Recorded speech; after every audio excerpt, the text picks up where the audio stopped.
the floor is all yours. Thank you. Okay. So we've had all the potential technical problems that are possible. Do you think we could see the presentation? In the meantime, oops, in my face. I'd like to ask you, for those of you in the room who see families, who work with families, can you please stand up directly? Okay. Now, a question that is often asked when we see families is, what goals do you have for your child with a disability? Stay up if you ask this question. The next question I want to ask you is,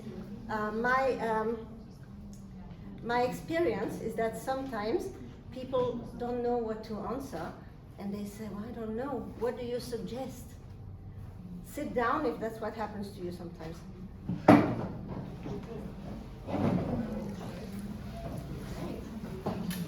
Sorry, we didn't hear you. I said sometimes when you ask parents, what are your goals for your child? Sometimes parents don't know, and they say, I don't know, what do you suggest? What do you suggest? Does it happen to you sometimes? Okay, we have two people. What do you do? So when you ask people, what are your goals for your child, they know how to answer right away? They want to speak.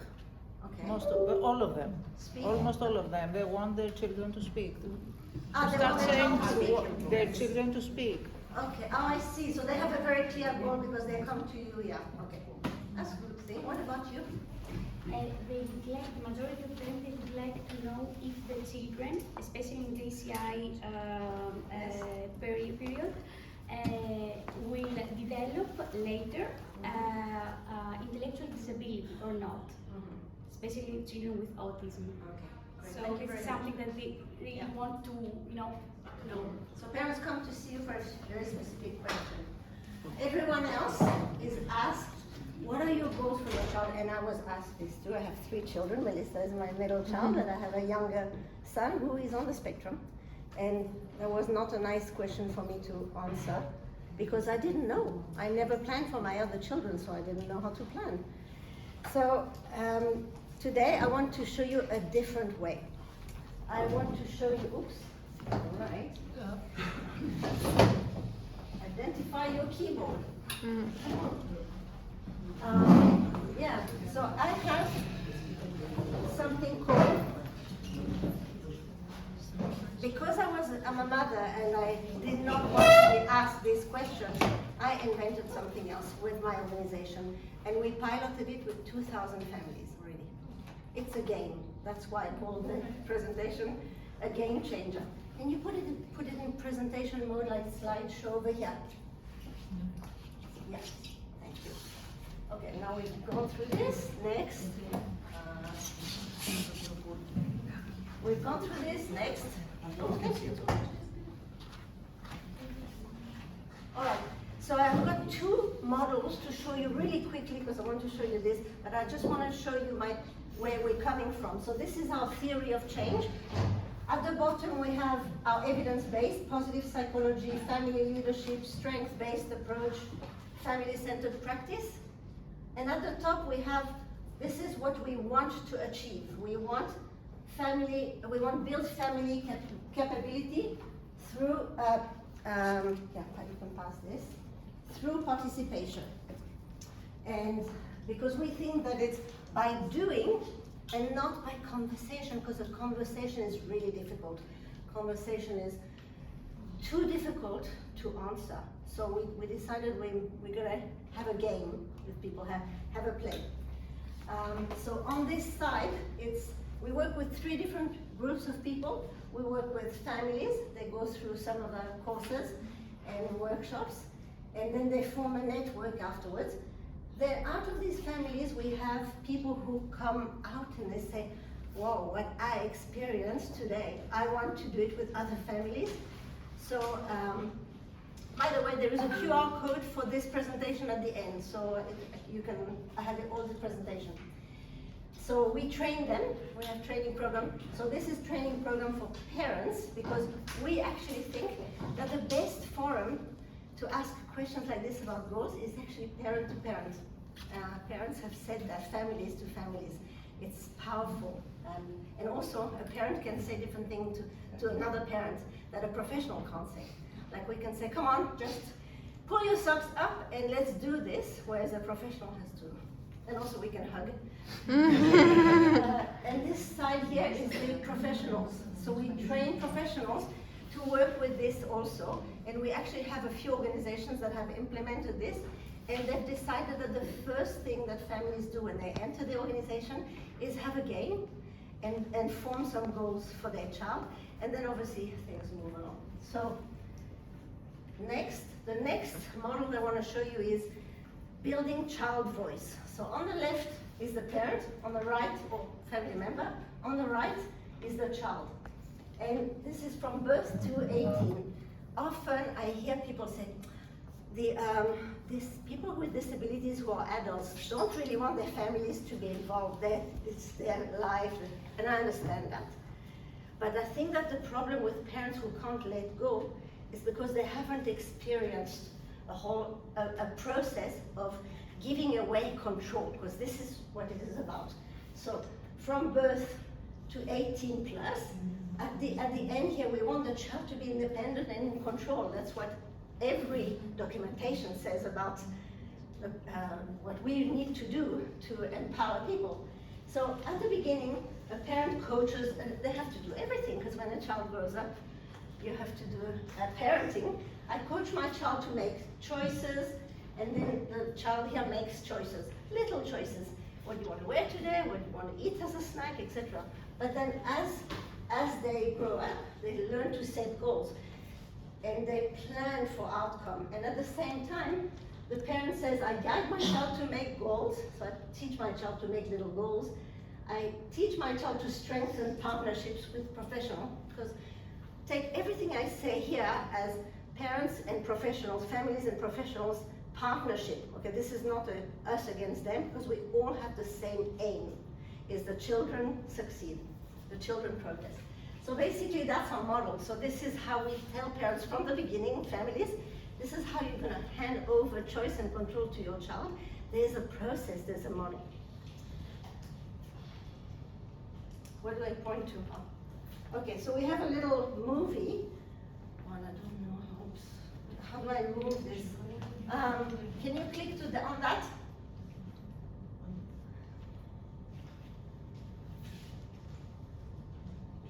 It's 1 minute movie. Do you have sound? Okay, it's not happening. What? No, it's not downloading, it's online. Okay, forget it. Just go back to the presentation, please. Yeah, that one, yeah. Okay. If you get the presentation, no, this is just it's not a clip, it's just a photo. You'll see it. It's parents talking about what Pictability is. Okay, what next? Oh, this is a cursor? Okay. So this is parents planning, and most people I talk to say, I've never seen parents that are so happy while they're planning. And I'll show you in a minute why they do this. So we have, and the important thing about this is that, okay, I'll take the box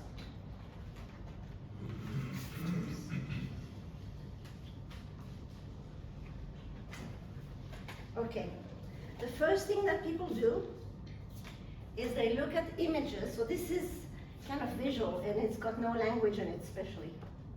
They look at this visual with all sorts of things about what children like.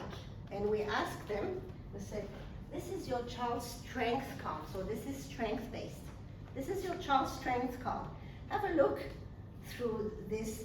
You know, what does your child like? For instance, you know, if a child likes to play with these toys, or so it just relaxes people, because we are not asking the question that, sorry, the medical doctor there, what do we ask? Where is it sore? Or what can't your child do? Which is the most terrible question. Of course we want to know what people can't do, but we don't start with that. We start with what is your child really good at? So, and then we write the strength of the children, and we can do that individually or we can do that in groups. And when people do it in groups, they really learn from each other, and they read, oh, your child can do this, your child can do, my child can do that too, because when you're alone in conversation, you only have your mind, which is deficit based. Whereas when you have a lot of people to talk to, we can, yes, my child does this, so you really, sorry. Okay, after that, we ask people to look at photos, and they're going to create a vision board. That vision board has got 3 corners: my child, my own goals, and my family's goals. And we ask people to look at pictures. These pictures were based on a research project that we did over 6 years at what people used, what goals people worked out. For instance, if they have individualized funding, what did they use their funding for? And the parents what they do is they put, they look at the photos, so you see those 2 parents, and they say yes, no, yes, no. So it's a process of brainstorming, but really easy going into this. Then they have a board full of nice pictures, and we say to them, write for each picture, write in a few words what you'd like to child. It's my, how about how's my child going to develop cognitively? How, is learning a few words maybe. Most people, think about, is my child going to be independent? So all of these are long-term goals. And then so they have a really nice board with their goals. Now, the beauty of it is that they write in their own language. So there's Swedish, Parsi, and because I don't have as a professional, I don't have to know their language. This is their goals, and they keep the box. We tell them that this is your planning, your family, your future. So you keep the box and you go home with it, and you use it whenever you have a new question. One thing I forgot to ask is, we have a pen in the box, because here, in your sessions, who usually holds the pen? Professional. Clipboard. If we want parents to drive the process, we actually give them the pen, and it's completely natural. They're not going to say, oh, I don't know what to do. I don't know what, tell me what goals, because all these goals have come out here in images, and they write the goals. It's so important that we put a pen in there, actually. And the next part is, we tell them, we're going to do a short-term plan now, because another issue that we know with research is that when people go in a professional planning session, they sit and there's a professional, and usually they get a report after how long? A few weeks. It takes time to write a report, and when they get the report, it's full of jargon, so they don't even remember what they said, so that is an issue. But as professionals, I understand that's what we have to do. I wrote lots of reports as a clinical psychologist, but that doesn't speak the language of the parent. So then we tell them, now we're going to choose 3 goals. 1 for your child, 1 for your family, and 1 for yourself. And then we have the second note here, which is, what is going to be your first step? So for instance, a mom says, I'd like to go back to work. And it's so far away, every morning you wake up, you haven't slept at night, etc.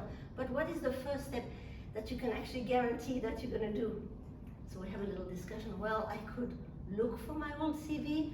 I could look, how do I write a CV? A small step. We want people to actually achieve that step, because success breeds success. And once they build confidence. And there's a magnet on this, because most people who leave the session, they go home and they put it on the fridge. And that's also my personal revenge, because most of my reports as a psychologist ended up under the fridge. I thought this one is not. And the other thing is, you see here our Zoom session, we train by Zoom. We send a kit to parents, and parents do this, or we train the professional by Zoom. So with COVID, we've had to adapt, and actually we won a few innovation awards. One of them had to do with what we did during COVID to actually carry on reaching parents, reaching professionals, and it worked. Oh yeah, just here. So this is a youth group, and now this is an early intervention kit, and now here there's some people here who also have work with organization with older children. So they have the same, we've just piloted now, and we're building a kit like this for older people, because now it's not the goal of my family, it's my goal, so it's a bit different, but it's still fun. So we have here some people from Finland, and actually we have 2 people in the room here who have experienced this. I don't want to put you on the spot, but I'll start explaining what this is. This one here is one of the moms decided that she wanted to teach her child words. So she decided that as her first goal, she was going to write the word with, shower, etc. So you understand me, the words more than me, but these are words in Finnish. And another mom liked the process so much that she did for her child with disability, that she went home and she did this with her child with no disability. It was so much fun. So one thing I want to say also, because what I'm interested in as a mom is to build families who want to drive the process, not people who sit and say, "You're the professional, fix my child. I'm going to bring my child here for an hour, I'll come back in an hour." Well, we're not garage. We can't fix children. We need to actually train parents to do those right things so that they can extend the good work that a professional is doing. But how do you do that? It's really, really difficult. You all know that. It's very hard. When I talk to service providers, they say the main problem is that parent participation. Everyone is like going into the same mental model, which is a professional goes to university and learns working one-on-one, and then all of a sudden we say, no, actually, don't work one-on-one, we want you to coach the parents. Whoa. So that's a completely different model. We bypass this difficulty because people have written their goals. They leave the session, they want to start working on them. And then when the child transitions to school, we have a process to work together with the teachers in the process that parents come to the teacher meeting, and they say, these are the things that I'm going to do, and these are the things that we're going to do, and we're going to work in collaboration on the same goals. So one thing I want to show you, I had my clock going on, but does anyone know 18, you've done 18 minutes. Okay. This is one of the processes that happens during Pictability. And once we have all the goals on the board, we tell people the goals that you can start by yourself, we'd like you to put them here in the center of the board.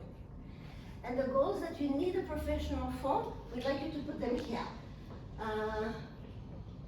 One is in the toilet training, this kind of thing that they feel that they need a professional for. What is the message here? And parents do this right away. What the message here is, I can leave this session and start working right away because I've decided that these are the things that I can start. Honestly, as a clinical psychologist, it would take me at least 10 sessions to get to that by conversation. It's just that we've managed to find a shortcut because people work visually. Their defenses are not up, they're not trying to defend themselves, to protect themselves. They're not trying to say, I can't, I don't have time, I have a profession. No, they've decided this is a group of goals that I want to work on, and I want to work, and then we even say to them, which is the one that you can do tonight? Bam, boom. So they just start working on their goals right away. And so we've done it with 2,000 families, and we have data to show that this builds agency in parents. This is what, this is the beginning of building the agency. This is what I can do. Sarah and Maisa, would you like to say a few words about your experience with Pictability? Put you on the spot.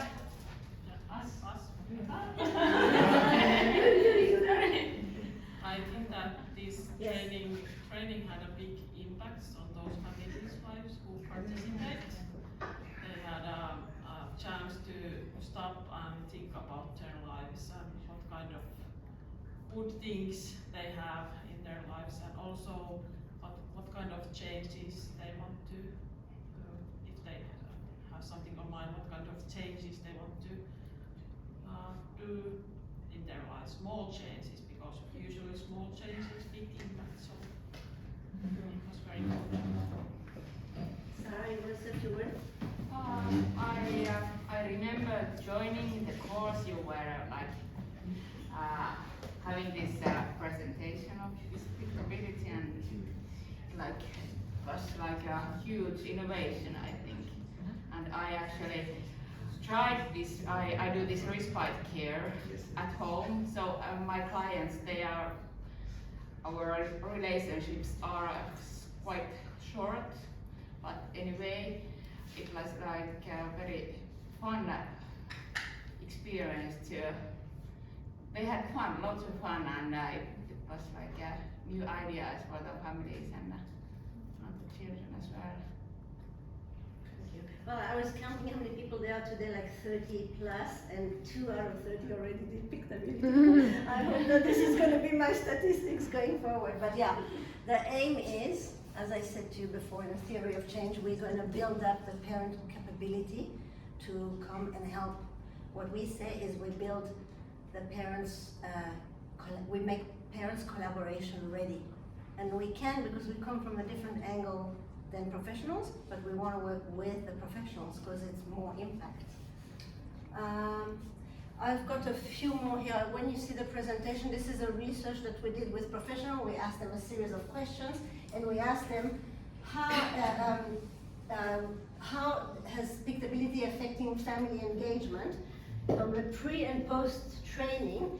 And the blue line is attitudes, skills and knowledge, participation, and informal participation and relationships shut up completely. These differences were statistically significant on a group of 30 professionals that we saw. They answered the same question here before and after training, and they said, wow, if I have, if I can work with this, this is going to make a huge difference. So this is an organization that has adopted Pictability. Yeah, that's, can Pictability be a game changer? It can. Yeah. Thank you.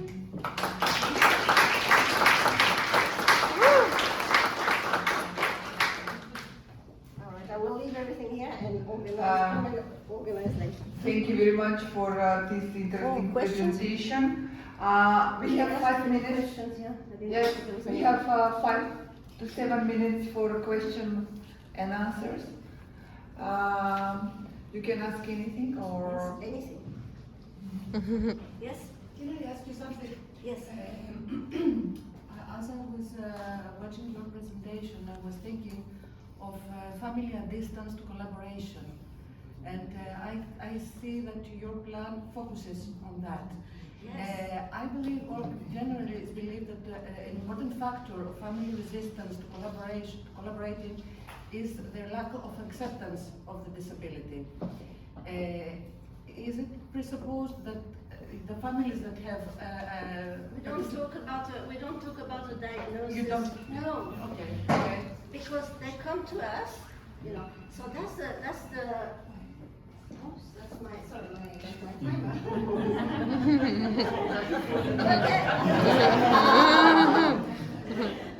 Firstly, yes, we can work at a distance because many families don't have access. They're really, really far away. We need to reach them. We can't just leave them without any access. But secondly, it's not about the name of the disability, it's about the progress of the child. I want my child to do this, I want my child to do that.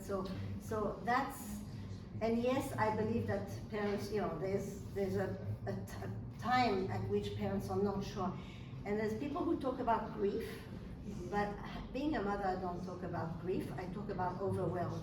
People are overwhelmed. I don't like to talk about grief, you know why? Because if you know the grief model, it goes through stages and it finishes with acceptance.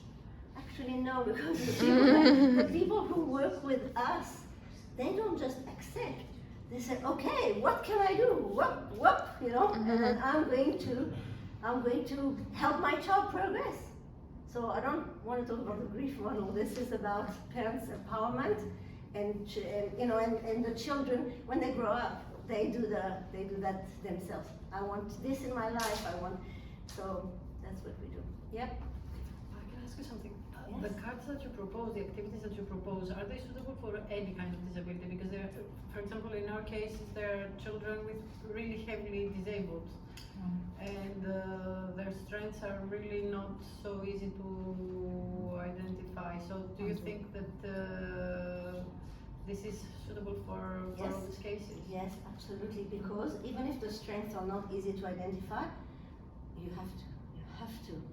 So sometimes the parents don't know. Are the cards like the cards with the activities are, or do we have to create? I always ask. But that was also my question. You can substitute this with real objects. Yeah. So instead of having a mobile phone as an image, you can have an object as a.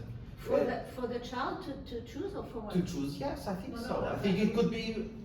The activities proposed to the On parents. the cards. Yeah, On the the cards. yeah. They can be So- Adapted. somehow adapted. Yeah. Well, no, this is. I'm glad you asked this question because this is what's incredible about this. There's cards. So, for instance, you see two people holding hands. It can mean. And sometimes people say, "What does it mean?" I said to them, "It means what you want." I train the people who do the parents. I said, "You never answer someone. What does it mean?" Because it could mean something else. It means something. So if they see two people, two hands holding each other, to one person is, I want my husband to have a different connection. Hello, my husband is at work all the time. And in those photos, I don't know if you noticed so many men. Because in some of the activities, when you said, we sometimes have 50% men, and some of the fathers come to me and they hug me. This is why you want to be a parent, not a because they say, I've gone through the process at work of goal setting and I suck at it.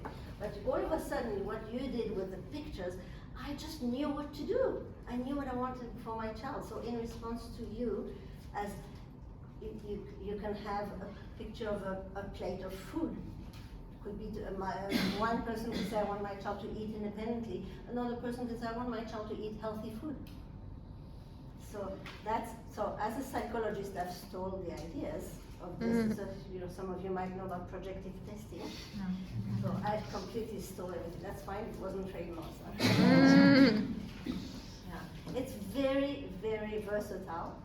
It just allows people to start wherever they want and finish wherever they want. But what we say doesn't matter where you start, because what we say, what matters is that you feel that you help your child to progress. And once you have that feeling with families, you got them collaborating with you. Any more questions? Yes? Just maybe in my question, is there a duration, like an engagement for the families? For this? Yes. So it's incredible, but sometimes it can be as quick as 45 minutes. So you can, because it's visual and it bypasses, it's not a conversation. If you have a conversation with people, there's this defense that comes up, oh, but I can't, oh, but I don't, oh, but my child can't. And this bypasses everything. So some people, it takes an hour and a half. Why? Because they see they choose all the goals. So we know, okay, this is going to be a long one, but hey, that's great. They have all these goals for their children. So it's between 45 minutes to say an hour and a bit. But it's open, actually, regarding if they come back or not in another session. Well, I showed you that image here, and Irene, you must kick me out if okay? So this here is what they're going to do with the professionals. So this is your next session as a professional. oh, these are your goals, this is what you want to do with me. So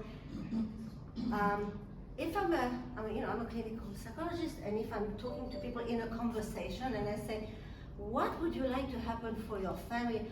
I can have like hours and hours of conversation and with this one and organize the goals and which goals for your child with, it's just crazy. This is like an accelerated, you have immediately, you get to this point in about 40 minutes. You get to the point of, this is what I want to work with you as an organization, with a professional, and this bit leave to me, I'm going to do at home. So you have the basis and you continue on one-to-one Yes. consultation. Yes, so we do this. Sometimes I go to school with them because the teachers want to see this, and the teachers are very happy to participate because it gives them focus. Otherwise, once again, if you do, we call this an individual education planning, and usually, in most cases, the teachers do it on their own, and then they invite the family, and they say, this is our plan, can you sign here? This is not okay. This is not okay, because it's somebody else's plan, and you're dragging the parents along, and of course they're not going to cooperate or collaborate. It's not their plan, they're not invested, they're not committed. They sign at the end, right? They sign the IEP, the individual education plan, they sign at the end and say, okay, you're but you know authorized. what? Yeah, so we focus on the fact that it's not good for children, and all the, we're going to talk about policies. All countries, Irene, you must stop me because I'm just going to. All countries say choice and control, and some countries said we want the children to have input in the education plan. Well, how are they going to have input if they're asked to sign like this? It's just not going to happen. There's a gap between what they say, the government says should happen, and what actually happens in reality. Whereas now we have kids who do this, and they come to school, to the IEP, and they say, hey teacher, these are my goals, this is what I want to do. That's choice and control. And that creates problems to the teacher. I thought that, but actually, most, 99%, there's some teachers who say, my class, sometimes I advise people to take their children out of this class and put them somewhere else, because if a teacher is going to resist, most teachers like, this is great, let's work on it, because they have a focus and a direction, and, so, okay. Thank you. Any other questions? We can have one more question. Okay. Think about, and you will have another opportunity again to ask some questions. Now we are transferring to and this is my email, Portugal. if you want to write to me, that's my email. Now we are. The QR code doesn't work. Really? No. Okay. But we can send it with an email. Yes. Okay.